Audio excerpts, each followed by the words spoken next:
It all started when Stefan, the same guy who used to fake stomachaches to skip gym class so he could rush home to finish a 12-hour anime binge, suddenly texted me, "Bro, party at Ava's tonight, you're coming, non-negotiable." I stared at my screen in confusion, thinking he must have been hacked. Because the Stefan I knew hated people, social events, loud music, and especially anything that required pants. But no. He really showed up at my door that night, drenched in cologne, wearing a half-buttoned floral shirt and hair that had clearly been tortured by a flat iron. "Let's go, Joseph," he grinned, teeth glinting. "I've got a feeling tonight's gonna be profitable." Profitable? I should have known then. That word didn't belong to a guy who once refused to split a pizza delivery because the conversion rate of cheese per slice wasn't fair. But I didn't question it. I let him drag me into a hurricane of LED lights, overpriced cocktails, and worse, people I remembered from high school for all the wrong reasons. The first night, he introduced me to a girl named Riley, whose eyelashes looked like windshield wipers and whose nails had more rhinestones than a disco ball. Within minutes, she was fake laughing at nothing I said and calling me so intense. The second I politely asked her not to film me without permission, she flipped her drink in mock offense and walked away. "Stefan?" He just chuckled and said, "Keep being you, man, it's working." Working for what? By the fifth party, I had endured a girl named Summer who asked me to Venmo her emotional damages after I disagreed with her favorite influencer, and another girl who called me a walking red flag because I didn't post gym selfies. I started to lose patience. But Stefan seemed high on something, checking his phone every 10 seconds, eyes wide, fingers trembling like he was watching Bitcoin spike in real time. Final. One night, after I barely escaped a girl who tried to sell me her OnlyFans subscription like it was Girl Scout cookies, I cornered Stefan in the hallway of the venue. "All right," I said, grabbing his shoulder, "what the hell is going on with you?"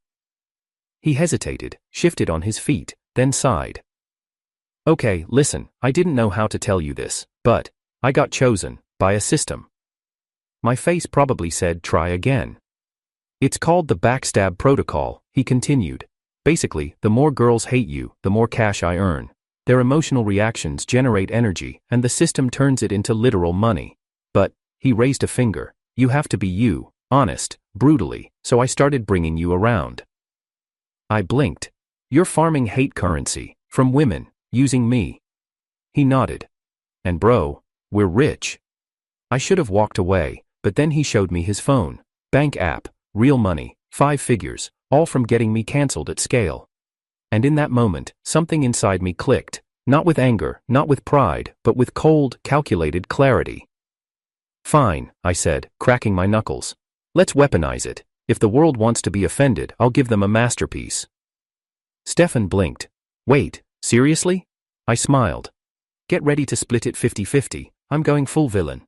Back when we were kids, Stefan was the guy who'd get anxiety ordering at a fast food counter. His voice was soft, stammering, always buried under the weight of imaginary judgment.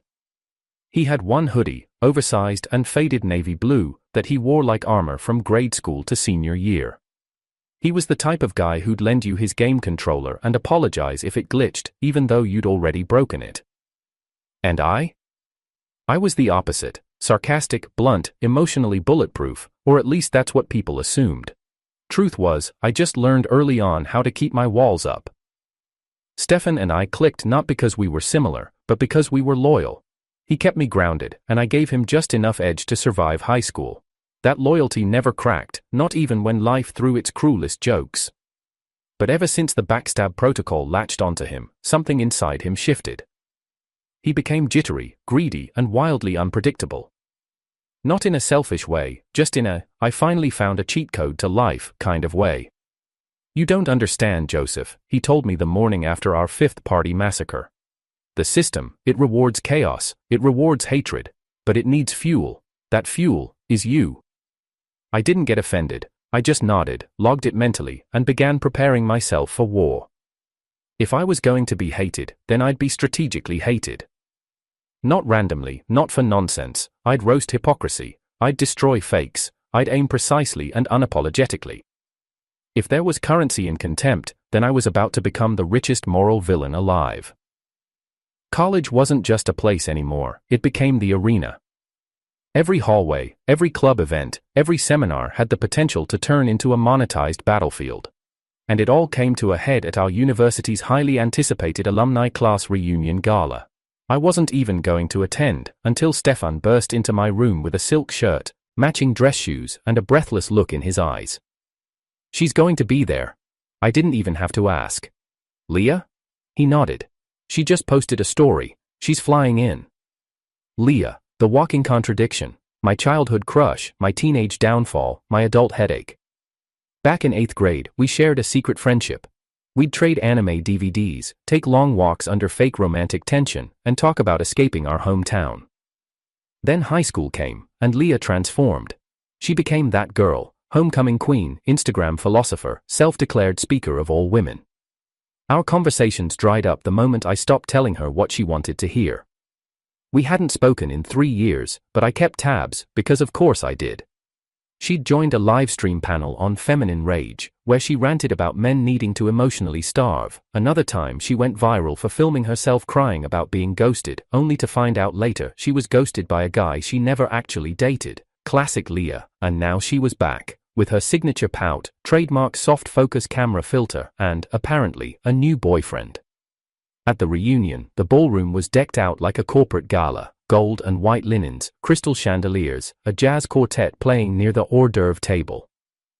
I walked in with Stefan beside me, him practically vibrating with system energy, me dressed in clean black, sharp blazer, no tie, silent revenge aesthetic. Leah stood near the open bar, laughing with that perfectly timed Instagram story laugh. Her hair was longer now, platinum blonde with soft waves.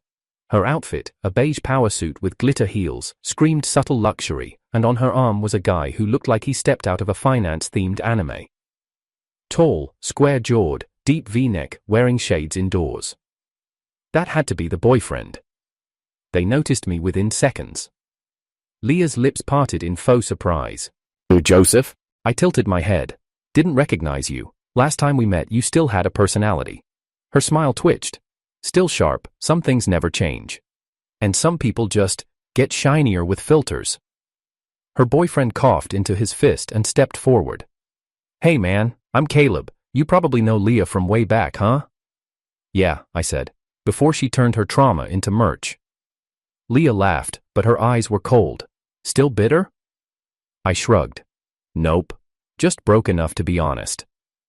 It only took 5 minutes before I saw the first ripple. A few girls nearby frowned. One of them whispered, and another checked her phone. Stefan nudged me gently. 3 reactions. Keep going. I didn't need instructions. But just as I was about to launch another verbal sniper shot, someone stepped between me and the chaos. Her name was Linda. I didn't recognize her at first. She wasn't flashy, no filters, no branded jewelry, no exaggerated angles. She wore a simple forest green dress, hair tied in a loose bun, glasses slipping down her nose. She looked normal, but her eyes were sharp, observing, unafraid. She looked between me and Leah, then said quietly, "This isn't the place for reality TV drama." Leah rolled her eyes. "Who even are you?" Linda turned to her calmly. "Someone who doesn't live stream her breakdowns." The burn hit harder than anything I'd said. I blinked.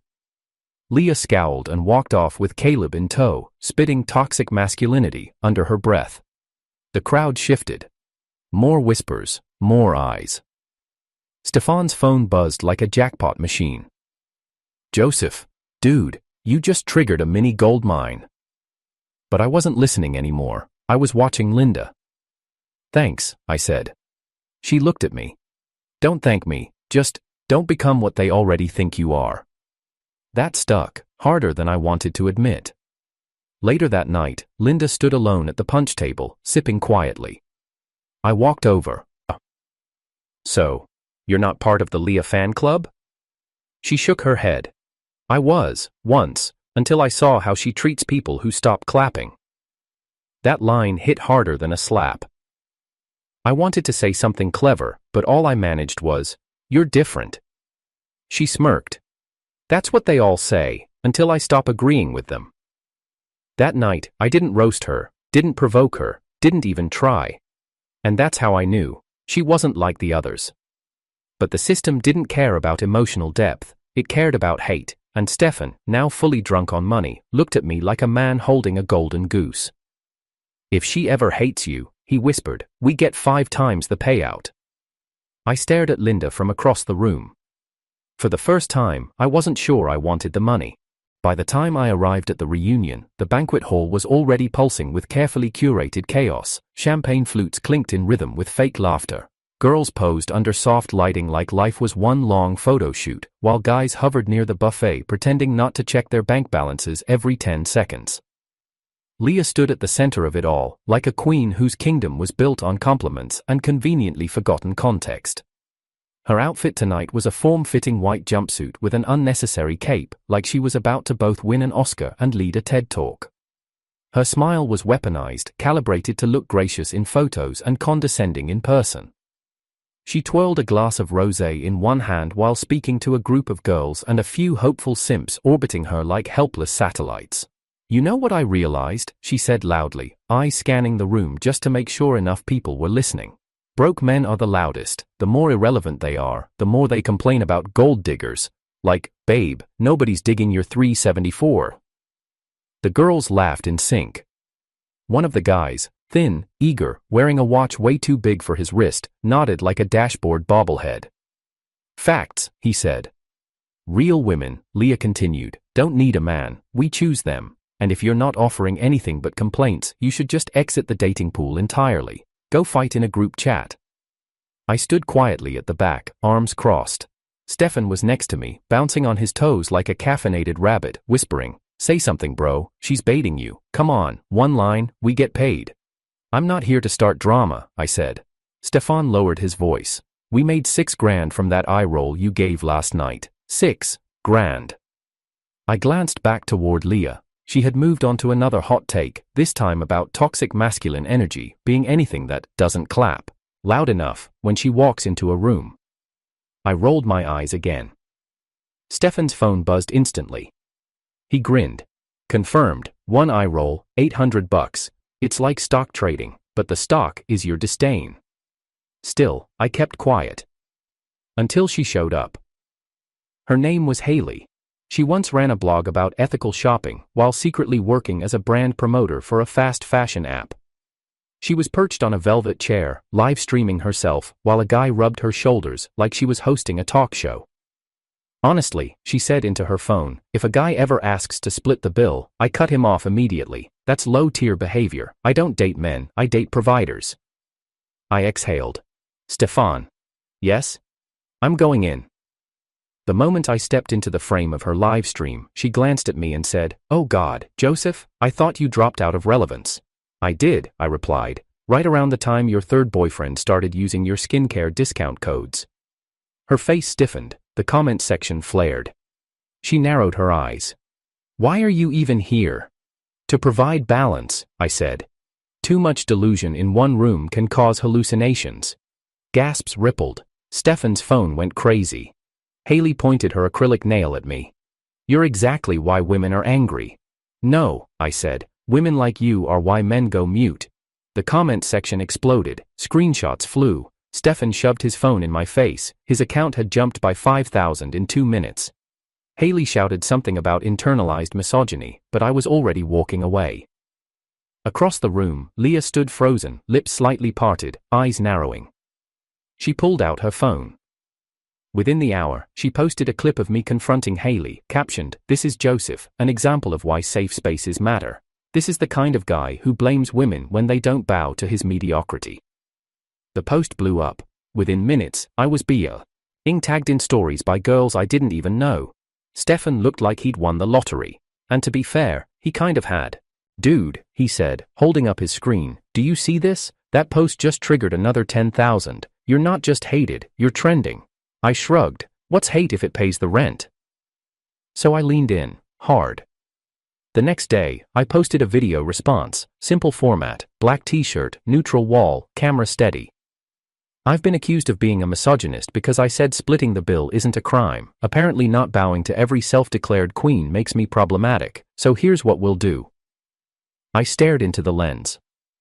"I'll become your villain. Send me the names. Gold diggers, fake feminists, simps who think being spineless is sexy. I'll roast them, publicly. You want a substitute mouth? I'm available.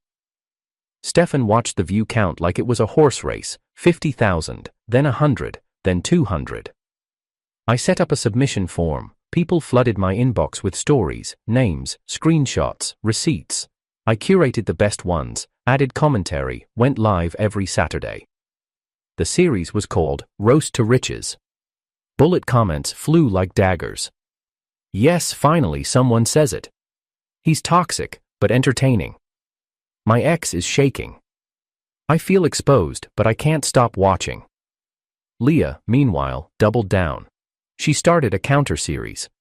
The Misogynist Report. Every episode was dedicated to exposing me with stitched clips and quotes taken out of context.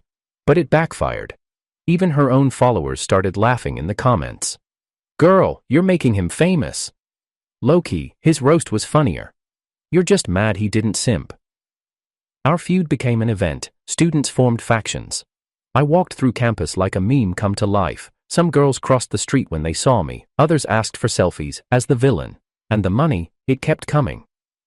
Every time Leah tried to cancel me, she inflated the brand. Every DM hate message was another deposit in Stefan's account. The more I roasted, the more they raged, and the more viral we got. One night, after hitting 1 million followers, Stefan sat on my couch, phone buzzing non-stop. You know, he said, this is insane. We just made more in a week than my parents made last year. I looked at him. And yet, it's not enough. He blinked. You serious? Yeah, I said, smiling, because the system thrives on hate. But what if we feed it betrayal next?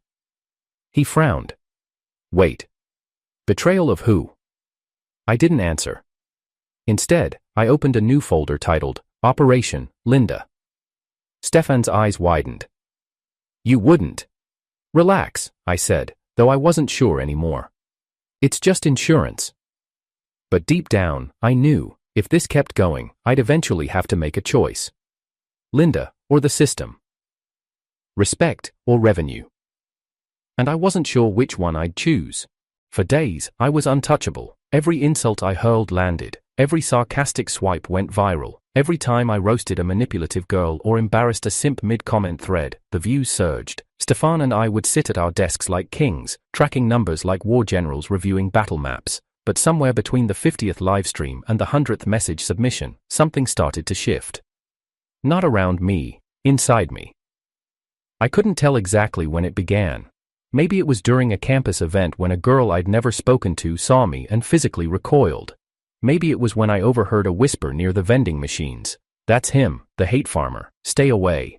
Or maybe it was when I woke up to see my name trending with a hashtag Joseph the Rotten. It was supposed to be funny, it was all supposed to be a game, but it stopped feeling like one. I sat in the library, hoodie up, headphones in, but no music playing, just white noise. Everything felt warped, like I had gone so deep into the villain persona that the line between roast and reality had blurred. I had built a brand on being hated, and now, I wasn't sure I remembered what it was like to be liked. Hey, a voice said softly. I looked up, it was Linda. She wasn't dressed like someone trying to impress, just a loose tan sweater, black jeans, and sneakers. Her hair was pulled back in a low bun, no makeup. But her presence was real, anchored. Like she was immune to the digital chaos swallowing the rest of us whole. You looked like you needed an extraction, she said, nodding toward the corner where two girls were filming TikToks, occasionally sneaking glances at me. I forced a smirk. I've learned to live under surveillance. She didn't laugh. Instead, she sat down beside me and slid over a small paper cup. Chamomile, she said, for stress. I stared at the cup, then at her. No filter? I asked. No, clout, she replied. I took a sip. It was warm, soothing, dangerous. Thanks, I muttered. She watched me for a second before asking, are you okay?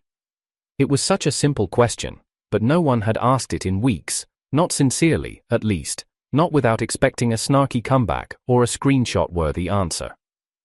I don't know, I said honestly.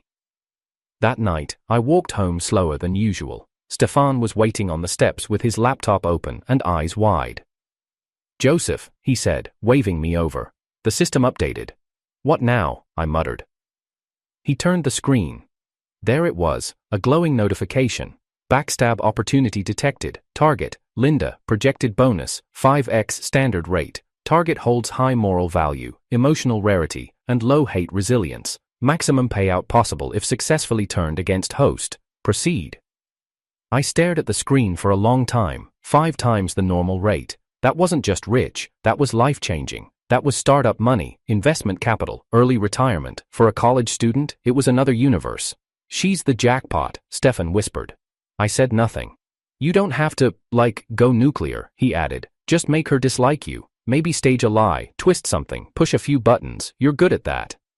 I know, I said. Too good. But it was Linda, the only person who hadn't tried to farm my identity for social media clout. The only one who looked at me like I wasn't some cartoon villain in a livestream war. Still, I couldn't ignore the numbers. The system was right. She was rare. She was pure, which made her perfect for destruction. It made me sick to admit that. The next day, Leah set a trap. She posted an open invite on her story, women's rights panel on campus, featuring a surprise speaker. I knew exactly what it meant, and yet, I showed up. The auditorium was half full, mostly girls, cameras ready, bullet comments waiting to explode, and in the middle of it all, Leah stood with her signature performative poise. Let's welcome our surprise guest, she said, as if she wasn't the one who DM'd me 20 times to show up. I stepped onto the stage, hands in my pockets, prepared for war. Her smirk widened. So Joseph, she began, you've built a brand by, let's say, challenging women. Do you think women are inherently manipulative? I could feel the cameras zooming in. I opened my mouth, and then someone in the back stood up. Enough, Linda said. Heads turned. She walked slowly toward the stage. No mic, no flash, just her voice. This isn't a panel, it's a public ambush, she said. And it's not brave to bait someone into becoming a villain, it's lazy. Leah scoffed. Are you defending him? No, Linda said. I'm just not applauding you. Silence fell over the room. Then Linda turned to me and said, let's go. I followed, because what else could I do? Outside, she didn't say anything for a while. We just walked, the sounds of outrage and curiosity fading behind us. Why did you come? She finally asked. I thought I had to. To prove something? I nodded. She sighed. You don't need to prove anything to people who already decided you're guilty. We stopped walking. I looked at her, this girl who had no reason to help me, no platform to gain, no followers to impress. You're wasting your time, I said. I'm a mess. Yeah, she said, smiling gently. But you're honest about it. That's rare. I went home and stared at the system prompt again. Proceed with target, Linda? I hovered over the confirmation button and closed the screen. That night, Stefan paced the living room. Bro, we're sitting on gold. I know. So, why aren't we mining it? I leaned back. Because for the first time in weeks, I feel human. He looked at me like I had just betrayed the revolution. What happened to roast to riches? Maybe riches aren't worth it if you have to burn down the only good thing left in your life. Stefan threw up his hands. Man, you're getting soft. Maybe, I said. Or maybe I'm finally waking up. But the system doesn't sleep. The next morning, I opened my DM requests. A message from Leah. She's too good for you anyway. I'll make sure she sees it all. Attached, a video, from weeks ago, heavily edited, out of context, twisted. Linda would think I was mocking her behind her back. I panicked. I ran to find her. She wasn't in class, not in the library, not at her part-time job. Finally, I found her sitting by the lake near campus, alone, phone in her lap, face unreadable. I didn't say those things, I blurted out. It was edited, it was a setup. She looked up slowly. I know, she said. Relief hit me like a tidal wave. I've seen how they work, she added. I'm not stupid. But you're disappointed, I said. Yeah, she admitted, because I thought you were done playing the game. I sat beside her. I am, I said. I just didn't realize how long the game plays you back. She didn't reply, just leaned her head against my shoulder. And for a moment, everything stopped. No cameras, no comments, no system, just warmth, just Linda. Later that night, the system screamed again, missed opportunity, bonus rejected. I didn't care, but Stefan did. He looked at me, betrayed. She was our biggest payout. She's not a payout, I said. She's the only proof I'm still sane. He scoffed. You're gonna regret this. Maybe, I said. But at least I'll regret it with a soul. The screen dimmed. Silence returned. And I knew, deep down, that the war wasn't over. But maybe now. I was fighting for the right side. The worst part about trying to make someone hate you, especially someone like Linda, is that you start to hate yourself in the process. I didn't want to, but the system's pressure didn't ease up. Despite ignoring the original "Proceed with Linda" prompt, it kept reappearing, like a pop-up I couldn't uninstall. Each time I logged into Stefan's dashboard, it flashed in bold, high-value target still active, proceeding could triple current balance. Stefan wasn't helping either. Dude, he said one night, eating ramen straight from the pot, you're already halfway there, just push her away a bit, make her think you're shallow, tell her you're into women for money or power or something, easy. She won't believe that, I said, then make it believable. So I tried. First, I changed my wardrobe, on purpose. Traded my usual clean neutrals for a stained neon hoodie with cartoonish lettering that said, "Get rich or stay petty." I stopped shaving, wore mismatched socks, let my hair get greasy, even smeared some ketchup on my sleeve before meeting her, accidentally at the library. She stared at me for a full 3 seconds before asking, "Joseph, are you okay?" "Never better," I replied, flashing a fake gold chain, dripped out and drama-free. She blinked. "You look like you slept in a dumpster full of NFTs." I forced a laugh. I call it my post-capitalist rebel arc. She didn't bite.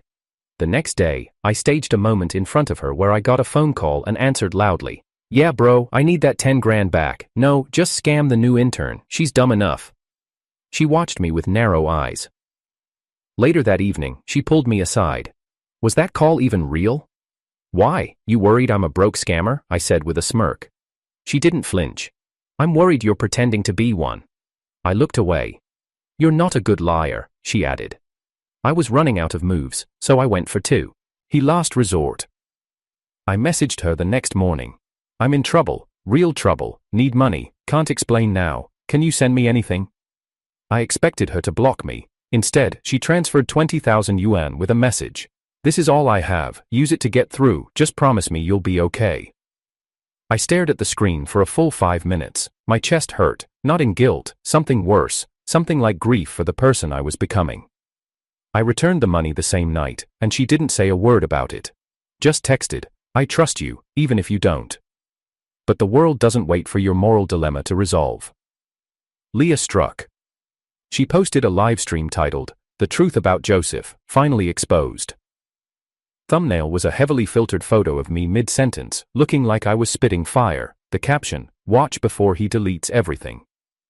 The stream started with her crying. Of course, perfect glistening tear down one cheek, camera at a 45-degree angle, ambient piano music in the background. "I never wanted to do this," she began, "but I have to protect the girls at this school." I watched from Stefan's room, bag of chips in hand, deadpan. Leah went on to show clips of me roasting girls, edited out of context. Comments flooded in. Some people called for my expulsion, others wrote, "Knew he was trash." Stefan turned to me. "You gonna respond?" "No," I said, tossing the chips aside. "I'm going to confess." "Wait, what?" But I was already typing. Within an hour, I scheduled a live stream under the title, "Villain Vibes, The Confession." 10 minutes before I went live, the hate was peaking. Bullet comments were already attacking me in advance. "He'll deny it all. Let's cancel him for good. Another manipulative jerk pretending to be deep." I started the stream with a deep breath and no script. "You're right," I said. "Leah's right, I'm a villain." The chat froze. "I roast people, I humiliate hypocrisy, I'm not here to win your love, I'm here to be your truth serum." Then I smiled. "But since we're all pretending to be saints, let me give you something useful. Starting today, I'm opening paid roast sessions. Want me to expose your toxic ex, your fake friend, the girl who uses feminism as a shield while manipulating 5 boyfriends at once? Submit your story, I'll say what you can't." The feed exploded. "No way he did that." "I'm submitting now." Villain era going strong. I opened the first submission midstream. Read it cold. This one's from an anonymous guy. He says, my ex cheated on me, then claimed I was emotionally unavailable. Her new boyfriend doesn't know she took my cat in the breakup and renamed him. I laughed. Classic, toxic and territorial. That's not feminism, that's felony light. Donations poured in, submissions quadrupled. Linda texted me in the middle of the stream. You're insane, but I get it. I replied, it's the only way I know how to survive. By the time the stream ended, I had over 300,000 live viewers. Merch pages went up. People started selling t-shirts with phrases like, Joseph said what we all thought, and I survived a roast session. But the hate, it grew too. My professors pulled me aside. We're getting complaints, one said. This can't go on much longer. Linda saw the pressure building. She stayed close, always quiet, always calm. You're building an empire of enemies, she told me. Yeah, I said, and every one of them paid admission. Then she added, but will it be worth it if you stand alone in the end? I didn't have an answer. Because she was the only one I didn't want to lose. But right now, being hated was my full-time job. It started with a silence. Not the silence of someone giving you the cold shoulder, not passive, not tense. It was the silence of devastation. A deep, vacant kind of quiet that wraps itself around someone who's just watched everything they believed in fall apart. That's what I saw on Linda's face the morning I found her sitting on the concrete steps of the design building, her portfolio shredded, papers scattered like fallen leaves. She didn't cry, she didn't scream, she didn't even look at me. What happened? I asked, crouching beside her. She opened her mouth to speak, but her lips just trembled. I didn't wait. Stefan showed me the email later. Linda had been contacted by an angel investor 3 weeks ago. Someone who claimed to have connections in the fashion industry, promising to fund her first collection. He had the branding, the pitch deck, the LinkedIn endorsements. All fake. He took everything, her designs, her pitch, even her tagline. 2 days ago, he registered it under his own name and launched a website with a cloned brand. Her dream had been stolen, packaged, and shipped overnight to investors who didn't care. I saw red. You okay? Stefan asked, watching me pace the room. No, I said, I'm done being everyone's villain. It's time to ruin the real ones. I tracked him down, publicly. His name was Martin Chen. He was hosting a speaking event at a tech accelerator downtown. Dressed in a gray blazer, he stood on stage talking about creative disruption, smiling like he hadn't just ripped the soul out of someone I cared about. I walked in mid-presentation, live stream rolling. Ladies and gentlemen, I said, voice slicing through the auditorium, let me introduce you to the man who built his entire portfolio by robbing a college student. He froze, his smile twitched. The audience turned, he stammered, Sir, this is not the time. Oh, but it is, I said, raising my phone. Because this is the guy who convinced a student to send him her designs, then ghosted her and used them to pitch to investors under a fake name. I've got timestamps, screenshots, and a PDF that was literally pulled from her laptop. He reached for the mic. I grabbed it first. You talk about innovation? I asked. Here's an idea. Let's innovate justice. Let's make exploitation go viral. It did. Within an hour, every account associated with him was tagged. The system buzzed like a winning slot machine, but I ignored it. This wasn't about hate farming. This was personal. 2 days later, he went dark. Sponsors dropped him. His site disappeared. And Linda? Linda hugged me with her whole body. Not the side hug people give out of politeness, the kind where someone presses their forehead into your chest because their words are stuck in gratitude. I was going to give up, she whispered. I was ready to sell my machine and start waitressing full-time. You're not built for that, I said. You're built to lead. She pulled away, confused. What do you mean? I didn't answer. Instead, I logged in and withdrew every single yuan the system had ever paid me. Every toxic roast, every savage punchline, every trending hashtag built on venom. It totaled a little over 4.2 million. I bought every right to her designs, every platform she needed, every prototype cost, every lease and license. Then I handed it all to her. Joseph, she said, breathless. What is this? Your future, I said. I can't take this. You already did, I said. I'm not investing in you, I'm surrendering, because you're the one person I can't destroy." She stared at me like she didn't know whether to slap me or kiss me. I kind of hoped for both. And just when I thought life might finally realign, the system spoke. But this time, not through Stefan's phone. Through mine. System host detected, Joseph. Previous host, Stefan, unbound. New objective, backstab Stefan.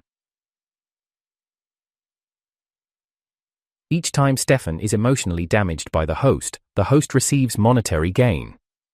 My hand shook. I looked over at Stefan sitting on the couch, eating chips, completely unaware. "No," I whispered. "Primary target has been assigned. Proceed." "No," I said louder. Stefan turned to me. "You good?"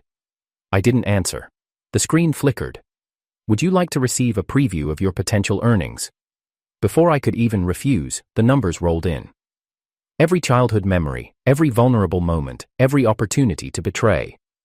A joke at Stefan's expense during a roast, 30,000, publicly crediting myself for all his success, 80,000, revealing he was the original host of the backstab protocol, 250,000, ruining his reputation, 1.2 million, all this, for a few words. My mouth went dry. The irony wasn't lost on me. I had built an empire out of being hated, and now, to keep earning, I had to start punching in the opposite direction. At the only person who had never once doubted me. And the worst part? I knew exactly what to say to destroy him. I stared at Stefan for a long time. He was laughing at something on his phone, maybe watching one of our old roast sessions. He looked happy, like none of this had touched him yet, like the storm we built hadn't reached his roof. The system whispered again. "Initiate, backstab, protocol." I stood up. "Hey," I said. He looked up, smiling. "What's up?" I walked over and sat beside him, forcing myself to breathe evenly. The words were loaded in my throat like bullets. If I fired them, the system would pay out. Stefan wouldn't even know what hit him. I opened my mouth and closed it. "Joseph?" he asked, tilting his head. I turned my phone around and showed him the screen. He blinked, reading each line. His smile faded. Slowly. "It jumped hosts?" "Yeah." "And it picked you?"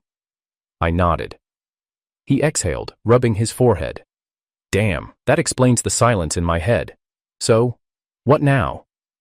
I shrugged. "It wants me to turn on you." A pause. "Are you gonna?" he asked. The air between us grew still. I looked at him, really looked. The kid who used to give me half his breakfast, the guy who once covered for me in class so I wouldn't get detention, the only person who saw me fall apart and didn't run. "No," I said, "not for a billion." He smiled, small, shaky. But the system wasn't done. Refusal detected, initiating manipulation phase. Suddenly, a video appeared, a clip from 3 months ago. Stefan, in his room, talking to the camera. Sometimes I think Joseph's just a tool, a perfect tool, sharp, smart, but still a tool. As long as I keep him hated, I keep getting paid. The words stabbed me. I felt my stomach clench. "That's fake," Stefan said immediately. "That's deep fake shit. I never said that." The system spoke again. Verifiable metadata, original timestamp confirmed, host statement authentic.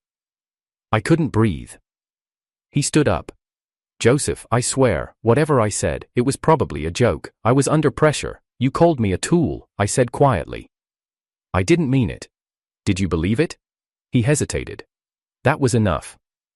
The system lit up. Emotional damage registered. Transfer complete, 350,000. I staggered back. "No," I said. "I didn't agree to that." Automatic payout. Words are actions. You broke him, that's the rule. Stefan looked at me, pale. "You said you wouldn't." "I didn't try to." "But you did." He stormed out. And just like that, my greatest ally became my newest victim. The system purred like a satisfied animal. See, wealth is easier when you stop pretending to be noble. But that night, lying in the dark, I couldn't even touch the money. I transferred the full amount into Step. Han's account. He sent it back, over and over. So I withdrew it in cash and left it in an envelope outside his door. He never touched it. I hadn't just cracked the friendship, I'd shattered it. Linda noticed the shift. "You two aren't talking," she said. "It's complicated." "It's not," she replied. "You hurt him. Whether you meant to or not." I rubbed my face. "So what now? Apologize? Break the system's hold with an emotional TED talk?" She looked at me, really looked. "No," she said. "Just tell him the truth, and accept if he doesn't forgive you." I nodded slowly. Then I took out my phone and opened the livestream app again. The title? "The Roast is Over." I went live. No punchlines, no crowd, no filters, just me. "Tonight," I said, "I'm ending the stream. No more roasts, no more callouts, no more villain masks." I paused. I made money off people's pain, off hypocrisy, yes, but also off real people. People I cared about, people who didn't deserve to become characters in my highlight reel. I took a breath. I was chosen by something that rewards destruction, and I let it take more than it had the right to, including my best friend. I looked directly at the lens. "Stefan, if you're watching this, I'm sorry, not in the way influencers say it, not for PR, but because I forgot who I was before the claps." Linda appeared behind the camera, quietly holding up a thumbs up. The comments were slow, thoughtful, for once, not a barrage of noise. "Respect. About time. Damn, this hit." I closed the app. Then I closed the account. Then I closed the system. It protested. "Final warning, deactivating now will result in total loss of earnings, follower data, and public standing." I typed 2 words. "Do it." Silence. And then, for the first time in months, peace. The system disappeared. The phone was just a phone again. A week later, Stefan knocked on my door. He didn't speak. I didn't either. We just stared. Then he said, "You suck at apologies." I said I was sorry on livestream. "You did?" He nodded. "But you still suck." I smiled. "Yeah." He threw an arm around me. "Let's go," he said. "Linda's brand is blowing up. She's throwing a launch party, and she said if you're not there, she'll roast you." I laughed. "Deal." As we walked off, my phone buzzed again. Just a text this time, from Linda. "You chose right, that's all that matters." The system was gone, but its influence remained. Like phantom limbs, we still felt itching under our skin. The money had stopped flowing, but the attention hadn't. People still expected content, still craved the chaos, and in a twisted way, we'd built a machine bigger than ourselves. So we did the only thing 2 broke geniuses with reputations to burn could do. We faked it. "Okay," Stefan said, pacing our tiny apartment, now downgraded to a 1-bedroom shared disaster. "If the system paid us when people believed we hated each other, what if we just keep pretending?" I raised an eyebrow. "Like fake fights? WWE-style betrayal arcs?" He grinned. "Exactly." Thus began the next chapter. We turned our live streams into soap operas. Fake betrayal, scripted drama, carefully curated accidental leaks. We staged everything, from jealousy rants to argument clips caught on secret audio. One week, I pretended to steal his girlfriend. The next, he exposed a fake group chat of me trashing him. Our follower count doubled. People who had cancelled us came back, hooked again by the drama. They didn't care if it was real, they just wanted blood. We gave them all they could handle. Behind the scenes, we were splitting profits down the middle, full transparency. This time, no betrayal, just 2 guys laughing into their mics, cashing checks on public stupidity. The best part? We didn't need the system anymore. We were the system now. And while all that was unfolding online, something else was growing in the real world. Linda's fashion label, Verdant Arc, launched with thunder. Funded quietly with the last of my pre-system cash, backed strategically through connections Stefan made during the peak of our hate storm, Verdant Arc became a cult favorite within 6 months. Linda never bragged, never posted thirst trap victories. She let the design speak. Flowing fabrics, earthy tones, minimalist. Strength. Her clothes were everything she was, subtle, intelligent, grounded. And I stayed far away from the spotlight. She didn't know I'd made calls to secure her supplier deals. Didn't know the website developer she hired had been paid in full by me 2 weeks before her meeting. Didn't know I sat quietly at every investor call under a dummy name just to make sure no one pulled another Martin Chen on her again. Because sometimes you support someone best by staying invisible. But fate has a sense of humor. Because one day, Leah came knocking, literally. It started with a message Linda forwarded me. "Hi, I'm Leah from Northridge University, just graduated, absolutely love your brand and would be honored to intern. I'm all about female empowerment and storytelling through fashion." I nearly choked on my coffee. "She has no idea," Linda wrote under the screenshot. "Should I say yes?" I stared at the message for a long time and then typed, "Absolutely, let her in." A month later, Leah showed up at the Verdant Arc HQ, shoulders straight, phone in hand, ready to vlog the start of her feminist career arc. Sophia came with her, because of course she did. They wore knockoff blazers and heels too tall for a production space. Their presence was like glitter in a mechanic shop, loud, misplaced, and messy. I was sitting in the glass-walled executive office when they arrived. Leah's voice echoed through the hall as she greeted the front desk staff with, "Hi, we're here for the brand tour. I think someone named Linda scheduled it?" Linda greeted them politely. She didn't say a word about me, just handed them ID badges and led them through the workspace, showing off the design racks, the mood boards, the sewing rooms. At one point, Leah leaned in and whispered, "Wow, you guys must get so much funding, from men, right?" Linda just smiled. Let's just say the brand had some silent supporters. That afternoon, I decided to take a walk through the workspace. Not to flex, not to scare them, just to see. I stepped into the design wing, clipboard in hand, blending in like I always did. I wasn't wearing anything flashy, just black slacks, a fitted shirt, and the same calm expression I used during lectures. Leah was too busy posing for Instagram stories to notice. Sophia did. She nudged her. Leah turned slowly. And when she saw me, her entire body stiffened. "Joseph?" she said, disbelief dripping from her voice. I smiled politely. "Oh, hello. What are you doing here?" she asked. "You work here?"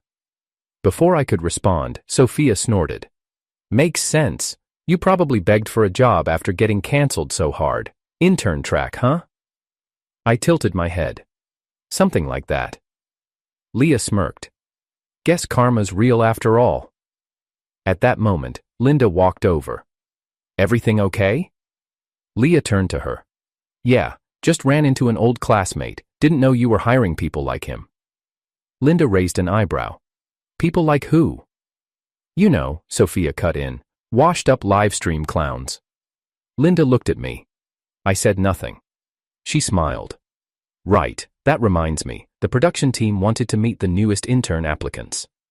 She waved over a junior staffer. "Can you escort them to the 5th floor conference room? The shareholders will be joining shortly." Sophia straightened her skirt. Leah adjusted her neckline. They were ready to perform. I followed a few minutes later and stepped through the side door of the conference room just as the HR secretary stood to begin introductions. She cleared her throat. "Please welcome Mr. Joseph, Verdant Arc's primary shareholder." Silence. Leah's lips parted. Sophia blinked so hard, I thought she might dislocate her eyelid. I walked calmly to the head of the table, set down my clipboard, and smiled. "You may start your performance." Leah couldn't speak. Sophia tried. "You're joking, right?" I leaned back in my chair. "You applied for an internship. At a company I funded. In a building I bought. Through a brand you once said was just another boring earth tone scam. Should I keep going?" They were frozen.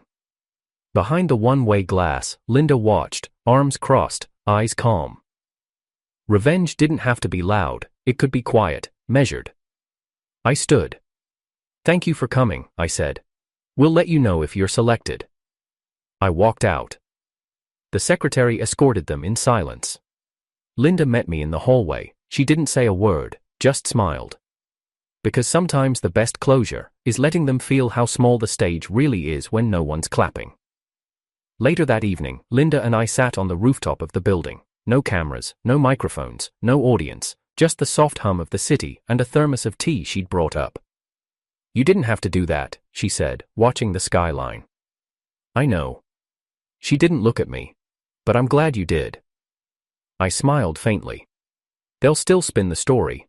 I'm sure by tomorrow there'll be a new TikTok saying I forged the shareholder records or stole your company." "That's okay," she said, eyes steady. "You built the fire, I just sewed it into fabric." She always had a way with words.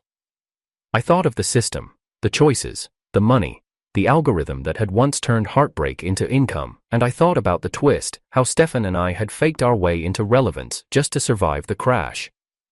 "Stefan called," I said. Linda raised an eyebrow. "Yeah?